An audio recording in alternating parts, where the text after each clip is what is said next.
Hi, Floundershark here. I just got like 30 minutes into this video, and then I realized my camera was pointed like way too high, and it was kind of just the top of my head, which isn't great. So I'm gonna restart that. First, I'm gonna posture myself up like this so you guys can see my awesome sweater. It's got fish on it. The sleeves are a little short, but I think it's great. What do you guys think of my new sweater? Anyways, I'm gonna talk about the fights now. Pierre Rodriguez versus Ketlin Souza. Insane snoozer. You don't want me to talk about this. There's no way my channel at that small of a size could have even like a single person that wants to hear me talk about a WMMA fight. So I'm going to skip it because I don't want to talk about it either. Anyways, Rafael Estevam, Felipe Bunes. Uh, I mean, everybody's right. Estevam just is going to bully him. Felipe Bunes, I'm going to restart that and start talking about Rafael Estevam first. Estevam steamrolls people, and he steamrolled, and like he's oh god, and then it's hard because you think about like the Charles Johnson fight, and the strike numbers were hideous. Like he beat Charles Johnson, huge finger quotes, but he did win, and Felipe Bunes would never even get that close to beating Charles Johnson, and that's sort of the crux of this is that Felipe Bunes is like 50% grappler, 50% striker, and Rafael Estevam is better at grappling. And Felipe Bunes does not have the striking, and he also doesn't have the cardio, right? Like people talk about how like Estevam has like not great cardio or whatever, or how Austin Bashi has not great cardio, and we're gonna see like up the card. There's a lot of people with like cardio questions, but the thing that people have to get over first. Hold on, gotta check to make sure I'm still in frame. I am in frame. Is that regardless of like if they slow down in the third round, this is the Hamzat quandary, Hamzat query, Hamzat question here. Is Estevam even going to make it to the third round before he just finishes somebody like Felipe Bunes? Felipe Bunes is the worst guy Estevam has fought so far in the UFC, I think. I really don't think Bunes is good. And I also think Bunes is incredibly vulnerable in both the striking and the grappling. And vulnerable in the striking for just getting clipped or just like getting taken down. And in the grappling, he will throw up attacks a lot. I think Jose Johnson has brain damage, but I think against anybody else, like you just throw up your legs like that. I think somebody like Estevam, who already steamrolls people, is just going to have an easier time finding something to a way to pass his guard or get to his back from Felipe Bunes just flailing around. And I think Estevam is going to choke him out in the first or second round. Yeah, Bunes is sizable, right? Like that is a thing you can say that is going for him is that he is a pretty big dude, and therefore he could like make Estevam work. It's just that his cardio is bad, and also Charles Johnson was bigger and better. All right, Austin Bashi versus John Yanis. Um, I don't know if you guys know who John Yanis is. He's all right. He's not that bad. Austin Bashi is probably better, but that's not shame on John Yanis. John Yanis works really hard. He's kind of like C-Rod in a lot of ways, but I don't think he's as talented as C-Rod. More importantly, I don't think his output is high enough compared to somebody like C-Rod, where he could like again make Austin Bashi work enough to really fatigue him. John Yanis does have a few things going for him. I guess more on the like intangible side. He also is not in great shape, by the way. He kind of just looks like Daniel Rodriguez, which you don't want to look like as a featherweight whatsoever. But he is like 5'7", right? So like his center of mass is pretty low, and therefore maybe Austin Bashi might struggle for a little bit to get to his hips compared to like some of the taller featherweights. John Yanis also has like some decent power, and he could like theoretically, if he lands 100% of his punches, put Austin Bashi at bay, keep him away from him. But realistically, Austin Bashi just like doesn't ever stop shooting, and if he gets John Yanis to the ground, I don't think John Yanis is going to have a lot to provide. I don't think he's going to have any resistance he can really put up that will stop Austin Bashi from just awkwardly TKOing him on the ground, because that's what I think is going to happen. I think it's gonna be one of those funny finishing sequences where Yanis is trying to like, get on all fours and like crawl up, and then Bashi just like sits on top of him. Wait, hold on, I gotta check my camera again. Bashi just like sitting on top of him, and like doing these like awkward punches while Yanis is belly down because Bashi can't like hit him in the back of the head, so he just has to like awkwardly sort of punch around like this or like to hit him on the sides, and Yanis is gonna go like ah. That's my prediction. Nick Klein versus Pulayev. Again, another thing of like Nick Klein is good for the first round and then he exhausts himself. Is Pulayev even going to get out of the first round? This time, though, I think yes. Yeah.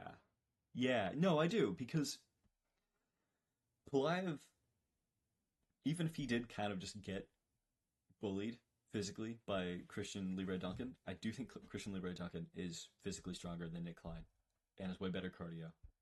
And Duncan's kind of just like evil because he like really ought to be putting people away on the feet and like ending the fights for us much sooner, but instead he'd rather just like clinch and hold people for 15 minutes and then do like funny little spinning elbows like this. But I think Pulayev is better than Nick Klein, and I think he will win. I do say that mainly because of the cardio, but I also think just like his size in general.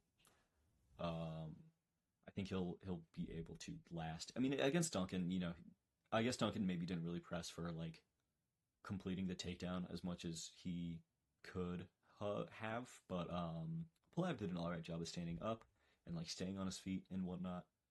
And you only have to do that for 5 minutes until Nick Klein gives up a little bit.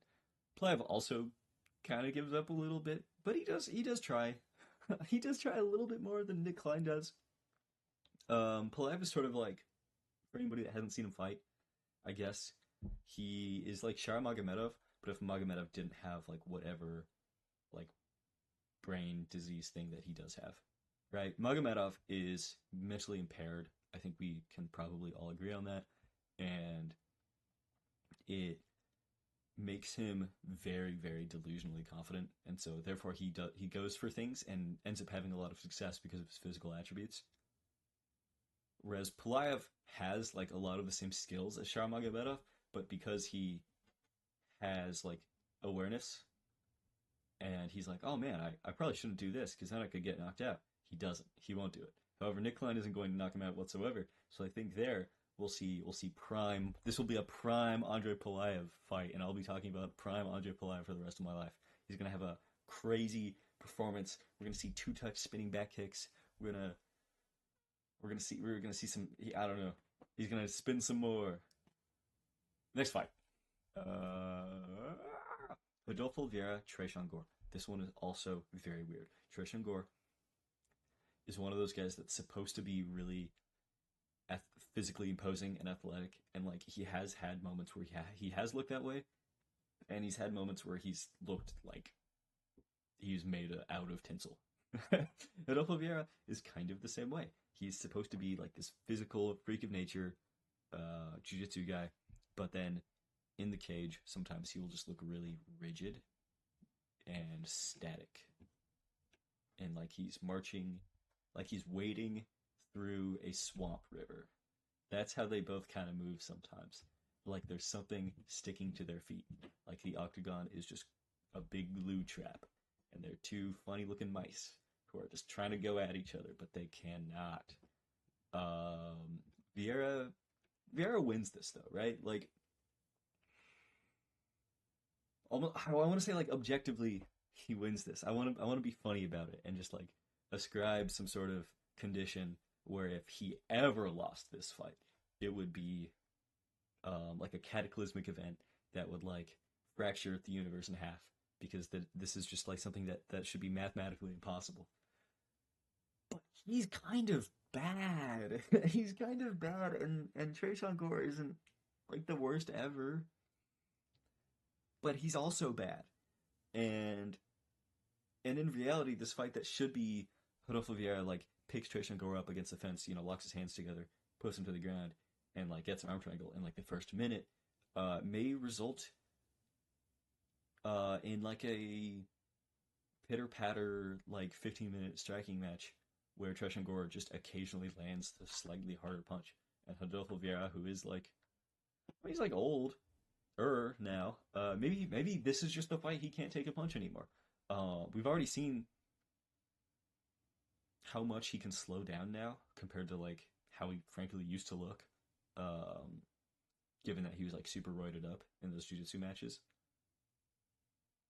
And he slows down a lot. But it's not worth deliberating on this fight for much longer, because I don't think anybody wants to hear me talk about Rodolfo Viera versus Gore for more than 3 minutes. So I'm just going to say this. Gore could win, but he's really dumb. And Rodolfo Viera isn't dumb, he's just really slow and old. So I think Gore is capable of making enough mistakes that Rodolfo Viera will eventually just capitalize on one, full send, commit to the one takedown he has per fight, and just get an arm triangle in the first minute. There we go. Oh, Nakamura versus Nathan Fletcher. Nathan Fletcher looks ridiculous. I don't know if you guys agree, but I think he looks so funny. I mean, Nakamura looks kind of funny, but he's just sort of like regular UFC fighter funny looking. Nathan Fletcher is a character. Can I open image in new tab right now? I mean, look at this guy. He's awesome. Oh, whoa.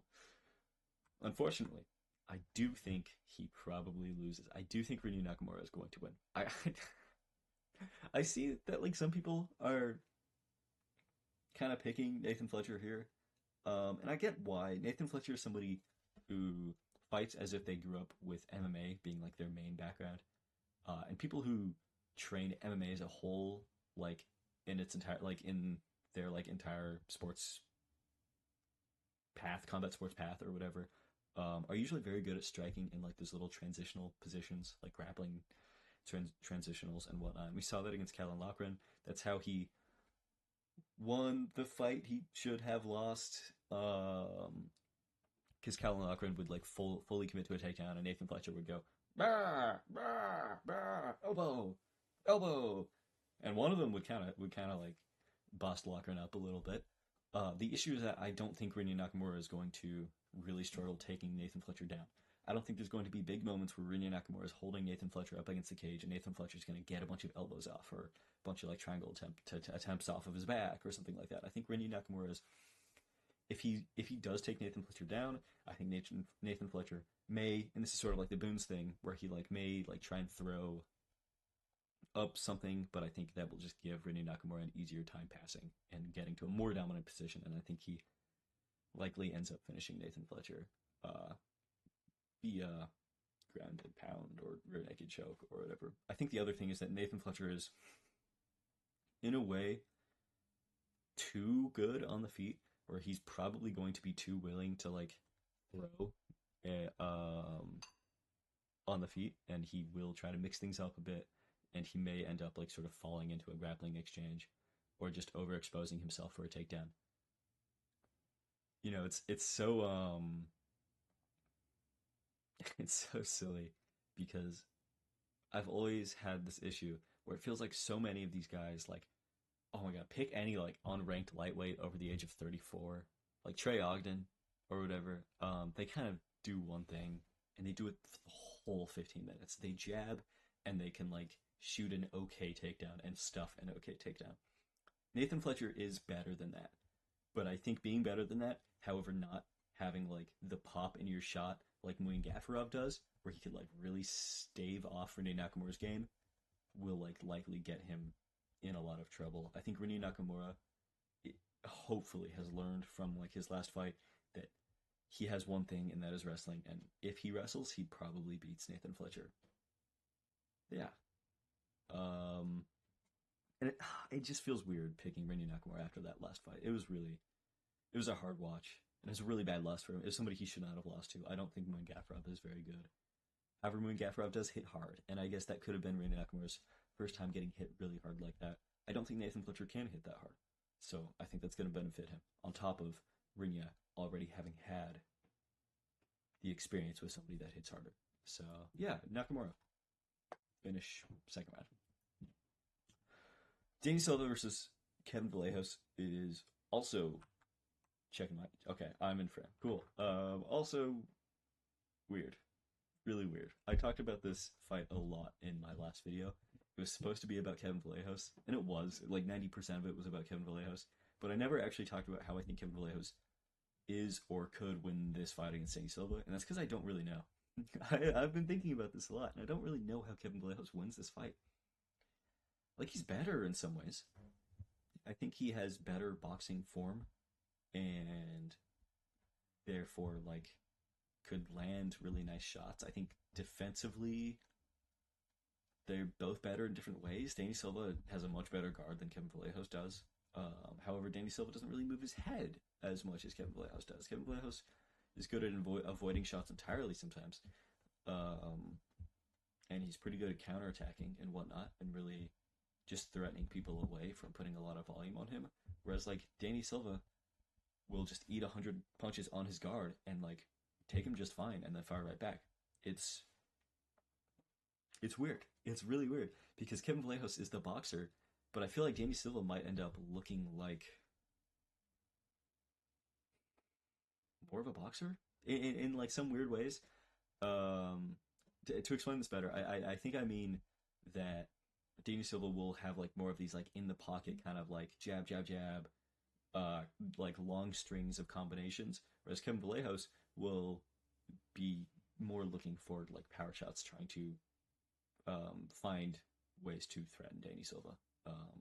Trying to find a way to sting Danny Silva in the middle of a combination and get him to back off, where then Kevin Vallejos can put the pressure on. I think in some ways the height difference, which is pretty huge, may benefit Kevin Vallejos. For example, Danny Silva likes to mix in takedowns. I think he might struggle doing that against Vallejos. However, I think Danny Silva has looked really good when he fights guys that are short. Danny Silva's last two fights were against guys who were like some of the tallest featherweights in the division. Oh my god. My throat is crazy dry. But Danny Silva looks much, much better in his Contender Series fight, where he's fighting like 5'8" or whatever, Angel Pacheco, where he's really able to let those combinations go. He's able to like sort of stay in range while throwing and like evading shots, and he mixes in elbows and knees really well. And I think all of those things could pose a lot of issues for somebody like Kevin Vallejos. Vallejos, we saw against John Silva, he really struggled the second John Silva started mixing in elbows and knees, and we never really saw how Kevin Vallejos deals with that kind of thing. That's the issue, is that in all of the Kevin Vallejos tape I have seen, I've never actually seen him make an adjustment after a round and then go on to like win the next round. Kevin Vallejos won the first round against John Silva. Then John Silva started really mixing in elbows and knees, and Kevin Vallejos couldn't come back from that. He couldn't win the third round. And Danny Silva does all of those things. Danny Silva does pressure people against the cage. Vallejos has gotten pressure against the cage. That's kind of how he lost against John Silva. Vallejos does mix in knees and elbows a lot. He clinch fights a lot. And Vallejos will... I mean, he's technically really good in a lot of ways, but he makes things that I would call mistakes. Like, I would say defensively, he made mistakes against John Silva. Just standing here, putting your high guard up, and then just getting kneed through the guard is bad. I would say being up against the cage against a finisher like John Silva, and then just only defending yourself with your rear hand and not doing anything with your lead hand, just like this, is bad. I think that's a bad decision making. Bad decision being made, and Danny Silva is entirely capable of exploiting those things, and I don't know. It's so weird because like I really think Kevin Vallejos, there's like a 45% chance he wins. I'm probably more likely, right? I feel like everybody's picking Kevin Vallejos. He's a huge favorite, but for some reason I just can't picture how he wins. Because if Danny Silva wins the first round, I don't know how he doesn't lose the second and third, because his cardio is great and his chin's great, just like Kevin Vallejos. He throws with a lot more volume than Vallejos does. So even though Vallejos is like the next Tatsuro, I think he's got a long way to go. If you want to see more of my thoughts on Vallejos, then you should check out my other video on him. It's pretty good. I think I talked for like 50 minutes straight, so I hope it's something.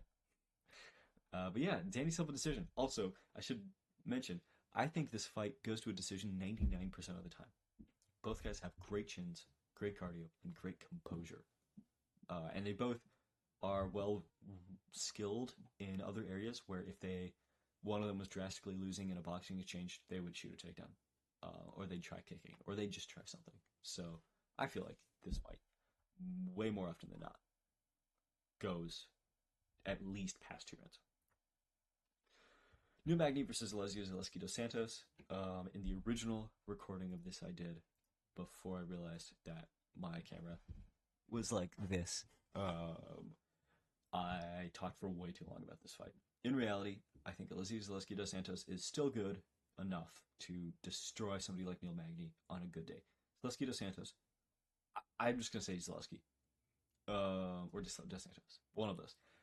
He has sort of had fights where you'll think he'll strike and then he kind of grapples a lot more than he does, or a lot more than you thought, or like you'll think he'll grapple and he ends up kind of striking a lot.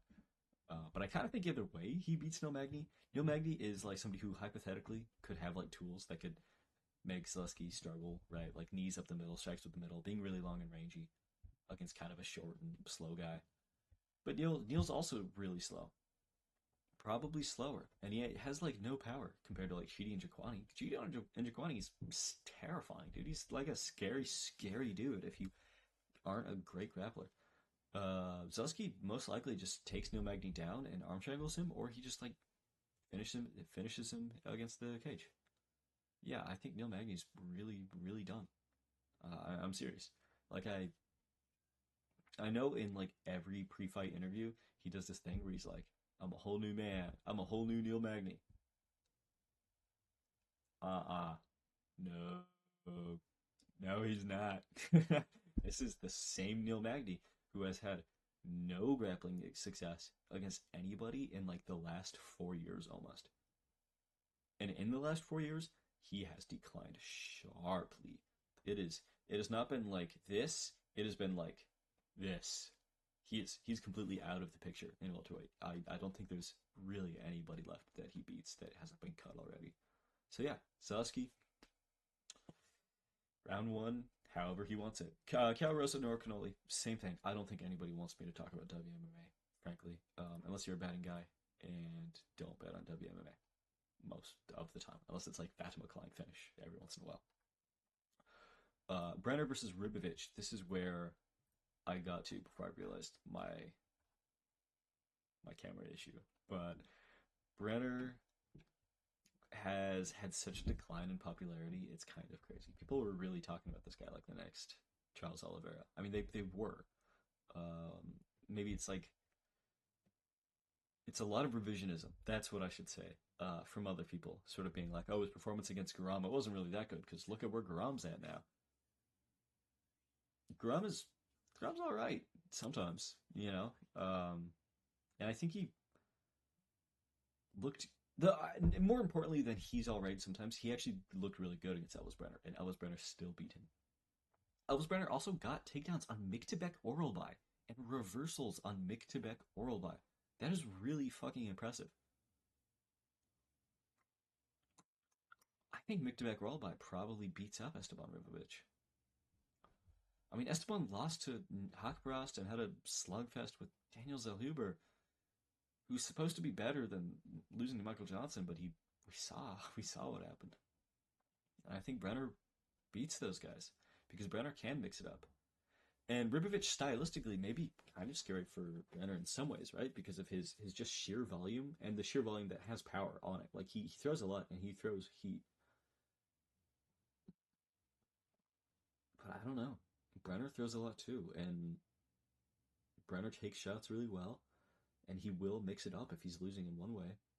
Joel Alvarez is really good.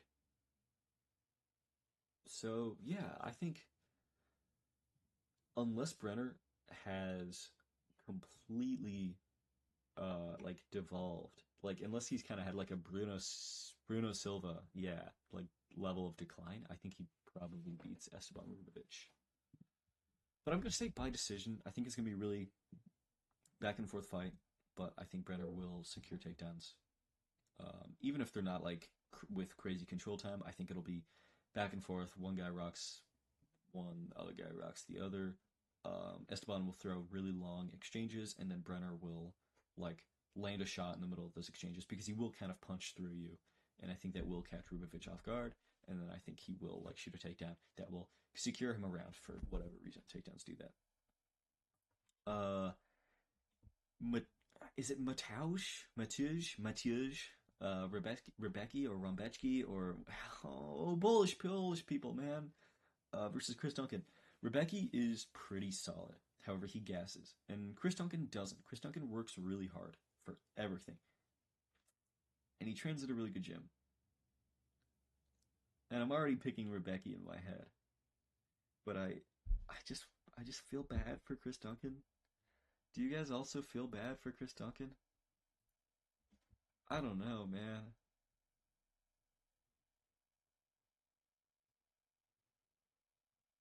I'm trying to play this fight out in my head right now. I think Chris Duncan's size could give Rebecki some issues, genuinely. Um, I just the problem is I don't think Rebecki grapples in a way where Chris Duncan could like get a guillotine like that. And Chris Duncan was getting rocked by Omar Morales, man. If Rebecki's rocking Oral by, then he's rocking Chris Duncan. Chris Duncan has heat too. And both of these guys wear a lot of damage, but Rebecki wears damage worse. Like, he swells the hell up. Dude.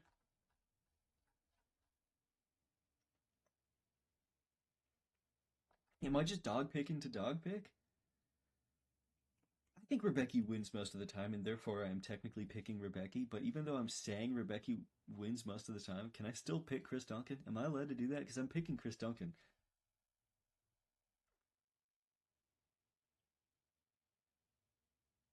Oh, God. This is the issue. I've seen too many fights, and I've seen too many like performances and appearances and press conferences and pre-fights and post-fights, and like I can imagine every outcome, and therefore they all feel like equally possible. So at the end of the day, picking who I think wins, it's Rebecki.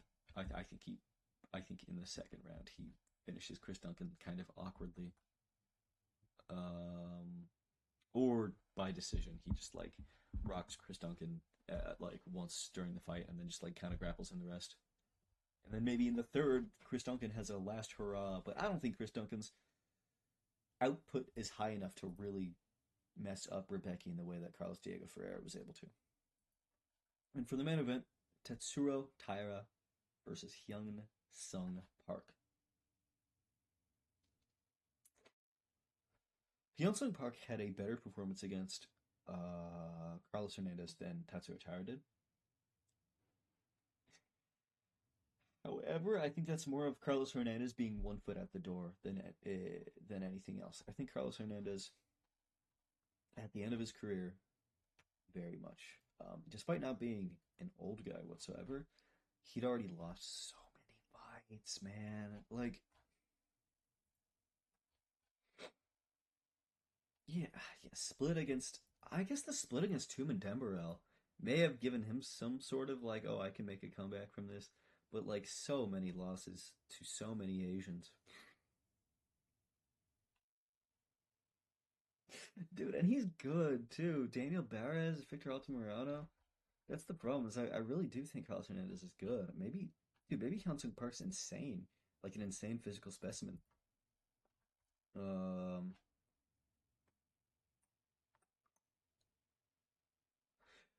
but I've not seen enough tape on him to have like crazy confidence in his cardio. And Shannon Ross was having like moments of success in the feet. So every part of me should believe that Hyunsung Park doesn't finish Tatsuro Tara, and therefore Tatsuro Tara eventually does win. I do think he's better on the feet, and physically, they're both pretty strong, man. But I think Tatsuro Tara is maybe more composed as a grappler. Hyunsung Park really goes for it, and I think Tatsuro Tara, if he can stomach the first round, I think he will likely start to win in the third, fourth, and fifth by a pretty big margin. And I think he gets a like fourth or fifth round finish. I was kind of hating on this main event. And I kind of still do. I might like title the video something funny, like just clickbait about the UFC White House fight or whatever, because like I don't want to kill my channel by posting about Taira versus Park. But it's cool, you know. I like seeing 5 round fights. I wish more fights were 5 rounds. You just get to see so much from both guys. So it'll be neat. I wish it happened like a little bit later into Park's career because we've really seen nothing about him. But yeah, those are my picks. If you want like a order of like most to least confident, most confident would definitely be Estevam, Bashi, Viera. No, Esteban, Bashi, Zaleski, Viera, Taira, and then Rebecki, if I didn't already say Rebecki, and then Rinya, and then Pulayev, and then Danny Silva probably or no, again, Brenner and then Danny Silva. I'm not super confident in Danny Silva, just given the name and how good Kevin Vallejos has looked. But like I said, I can't picture Vallejos winning because I just can't picture Danny Silva getting put out. That's crazy to me. Right, that's all. I'll remember to add timestamps this time. Best of luck, guys. Good night.